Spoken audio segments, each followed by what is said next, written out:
माझं नाव गजानन हजारे. आम्ही पवनारला राहतो. 2014पर्यंत जे काही काँग्रेसचे पक्ष होते इथे त्यांच्यामुळे काहीच विकास झाला नव्हता आजपर्यंत.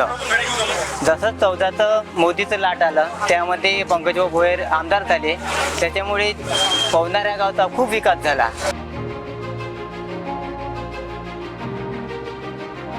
15 वर्षापासून इथे आमची व्यवसाय चालू आहे.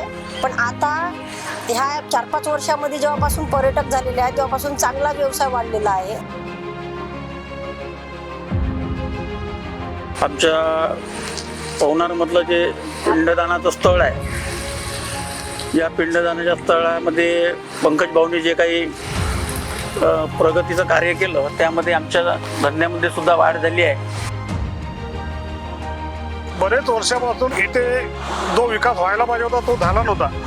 पण त्यानंतर पंकजी भोयर जेव्हापासून निवडून आले तेव्हापासून त्यांनी जो विकासाची गती पकडली आणि टेक्निकल कामं कसे खिचून आणायचे आपल्या मतदारसंघामध्ये, यामध्ये त्यांनी खूप मोठा हातभार लावला.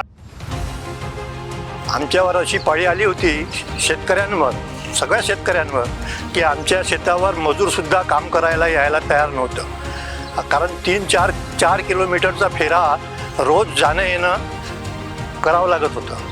त्याच्यामुळे आमच्या शेतीचं फार नुकसान झालं काही दिवस.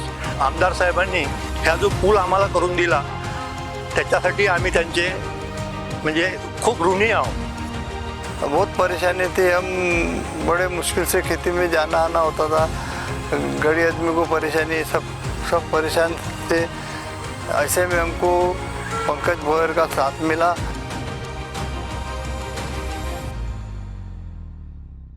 यावेळेस ते पुन्हा निवडून येतील याच्यात काही शंकाच नाही. पंकजभाऊ भोयर निवडून यावी अशी आमची इच्छा आहे. यांच्यासारखेच नेतृत्व आणखी पुढे वाढावे आणि असेच पंकज भोयरजी निवडून यावे अशी आमची त्यांची अपेक्षा करते. भाऊला आम्ही एक वेळ आमच्या मनातून आम्ही निवडून देणार.